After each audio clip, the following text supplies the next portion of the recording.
Hello, welcome to Glean. Today I want to give you some tips to optimize the output of your studies and score maximum marks in class 12th examinations. The video is not a cheat sheet, neither it's a shortcut to score marks without studying. It is about better planning to get maximum output of your studies by channelizing your efforts in the right direction.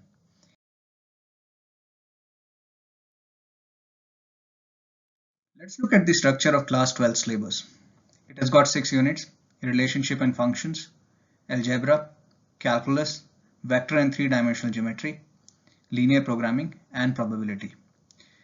The entire set of 6 units have to be completed in 240 periods. Each period is of 35 minutes each, which would mean that the syllabus has to be completed in 140 hours. The practice time is additional and will depend on students' individual learning style.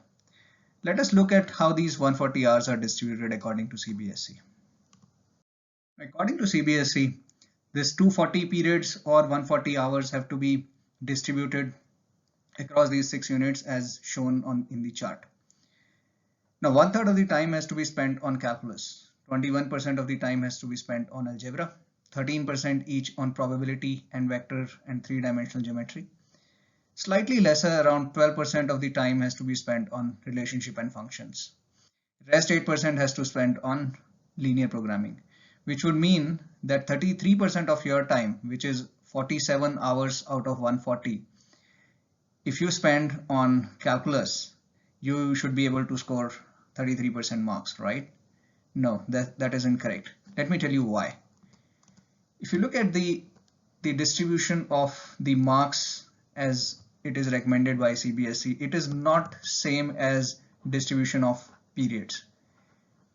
If you look at the distribution of marks, it looks like this, as you can see on the chart on the right hand side. 44% of the marks are to be given to calculus, 18% of the marks are for vector and three-dimensional geometry, and only 13% marks on algebra.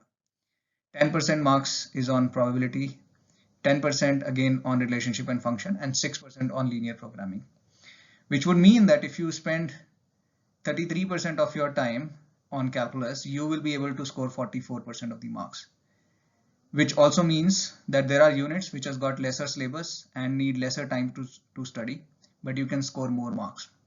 Of course, there are other parameters like your ability to solve large answer questions or small answer questions, etc. But this video is purely on time required to study the unit and how the marks can be secured based on the time spent.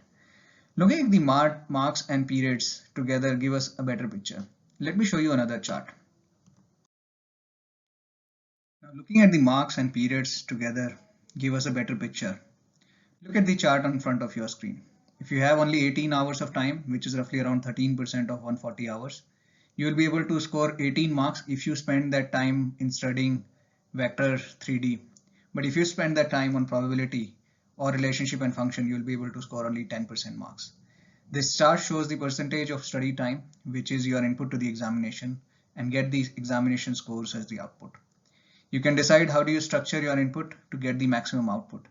As you can see on the chart, if you spend 13% of your time on relationship and functions, you will be able to score 10% marks.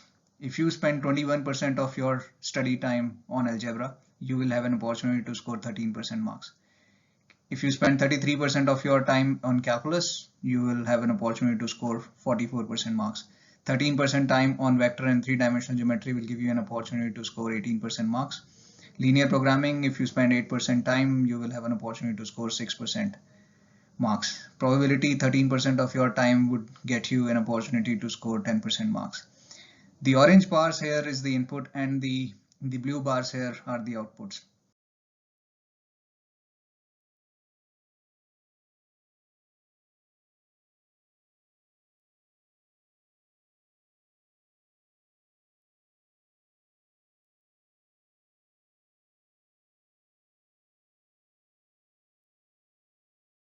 The message for you is not to study a specific unit or part of the syllabus, but to plan smartly so that your efforts leads to the right output. Of course, you would like to score 100% marks, for which you will have to thoroughly cover 100% of the syllabus. Hope you like the video. For more such useful tips or to enroll to our courses, you may visit our website www.gleanonline.com. Stay tuned for more interesting insights. Thank you very much and enjoy your day.